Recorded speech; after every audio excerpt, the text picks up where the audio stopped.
ہم حضور کے امتی، نبی انتظار کرتے رہے، نبی منتظر رہے۔ حضرت خلیل اللہ کی بارگاہ میں پکار رہے ہیں، ربنا وابعث فیہم رسولا، مالک رسول بھیج دے۔ کوئی کہتا ہے لیسا بفظ ولا بغلظ، وہ ترشرو نہیں ہوگا، سخت مزاج نہیں ہوگا، ماتھے پہ شکنے لانے والا نہیں ہوگا، وہ پیار بانٹنے والا ہوگا، بس وہ آیا جا رہا ہے۔ حضرت عیسیٰ نے تو نام بھی بتا دیا نا، مبشرم برسول یاتی من بعد اسمہ احمد، لوگوں میں جا رہا ہوں، چلو نام بھی بتا دیتا ہوں، میرے بعد جو آنے والا اس کا نام احمد ہوگا۔ نبی انتظار کرتے رہے، 12 نبیوں نے انتظار کیا حضور کی امت میں ہونے کے لیے، تمنا کی۔ نستورہ راہب انتظار کرتا رہا، بحیرہ راہب انتظار کرتا رہا۔ شب ہجر کی سختیاں کوئی اس سے جا کے پوچھے، تیری راہ تکتے تکتے جسے صبح ہو گئی۔ زندگیاں گزار دی انہوں نے۔ سلمان فارسی کی کہانی سن لو، مجوسی کے بیٹے تھے، حق کی طلب میں نکلے، باپ نے گھر سے نکال دیا، ایک پادری کے پاس جا کے رکے، زندگی بھر اس کی نوکری کی۔ جب اس کا آخری وقت آیا، اس نے کہا میری تدفین کے بعد غموریا چلے جانا، وہاں کا پادری خدا رسیدہ ہے، تجھے اس سے کچھ مل جائے گا۔ کہتے میں وہاں سے غموریا آ گیا، پھر اس پادری کی ساری زندگی خدمت کی۔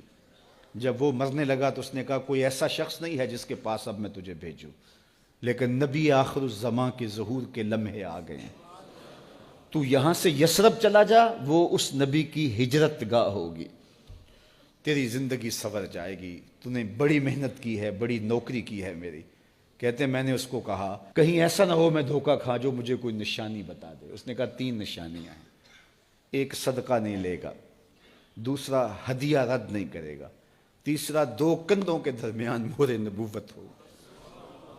کہتے ہیں میں نے اس کی تدفین کی، یثرب کی جانب جاتے ہوئے ایک قافلے میں شامل ہو گیا، انہوں نے مجھے پکڑ کے اپنا غلام بنا لیا، لیکن میرے پہ مہربانی یہ کی کہ مجھے بیچا جا کے مدینے میں۔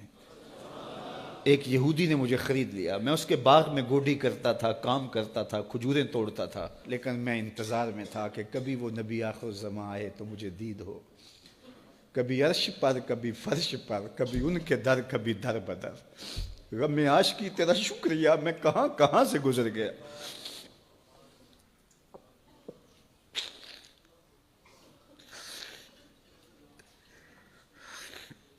کہتے ہیں ایک دن میں اپنے باغ میں کھجوریں توڑ رہا تھا کہ ہواؤں میں مستی پیدا ہو گئی، اور ہر سمت سے طلع البدر علینا کی صدائیں گونجنے لگیں۔ میں سمجھ گیا کہ وہ لمحے آ گئے، میں نے چھلانگ لگا دی اور دوڑ پڑا۔ میرے آقا نے سمجھا شاید غلام بھاگ گیا، اس نے دوڑ کے مجھے پکڑ لیا۔ میں نے اس کو کہا کہ میں نوکر تیرا ہی ہوں، لیکن دل نوکر کسی اور کا ہے، میں بھاگوں گا نہیں، مجھے جانے دے۔ میں کچھ کھجوریں لے گیا تھا صدقے کی نیت سے، جا کے حضور کو پیش کی۔ آقا کریم نے فرمایا ہم نبی صدقہ نہیں لیتے۔ کہتے ہیں نشانی ایک پوری ہو گئی۔ کہتے ہیں کہ میں کچھ دنوں کے بعد اور کھجوریں لے گیا، اور میری نیت ہدیہ کی تھی، میں نے پیش کی، حضور نے قبول فرما لی۔ لیکن میں بھی کہتا تھا تیسری نشانی بھی پوری ہو لے تو پھر مانوں گا، اور وہ کیا تھی؟ 2 کندھوں کے درمیان مہر نبوت۔ کہتے ہیں ایک دن حضور میرے باغ میں آئے، اور آقا کریم نے اپنے مبارک کندھے پہ چادر رکھی ہوئی تھی، اور چادر کی اوٹ میں مہر نبوت چھپی ہوئی تھی، اور میں پیچھے ہو کے دیکھتا تھا، اور میری آرزو یہ تھی کہ کوئی تیز جھونکا ہوا کا آئے اور چادر ہٹ جائے اور میں مہر نبوت کی زیارت کر لوں۔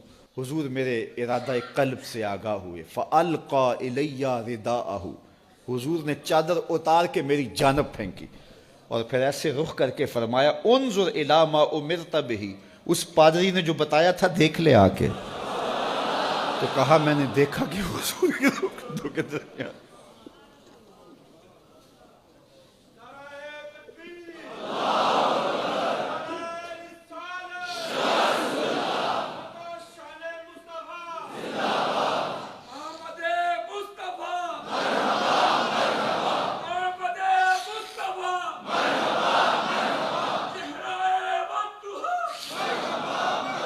شب ہجر کی سختیاں کوئی اس سے جا کے پوچھے، تیری راہ تکتے تکتے جسے صبح ہو گئی۔ ہم نے تو کوئی انتظار نہیں کیا نا، ہم نے تو کوئی دکھ نہیں سہا، ہم سوئے تھے مقدر جاگ اٹھے، ہمارے والد مسجد سے مولوی صاحب کو بلا لائے، انہوں نے کان میں آ کے کہا مبارک ہو تو حضور کا نوکر بن کے آ رہا۔ میرے والد گرامی ایک شعر جھوم کے پڑھا کرتے تھے، محمد جانے جانا ہے، پیغمبر ہو تو ایسا ہو، رسولوں کی بشارت سے مبشر ہو تو ایسا ہو، امر توقیر کا سب کو موکر ہو تو ایسا ہو، کیا ہم کو غلام ان کا مقدر ہو تو ایسا ہو۔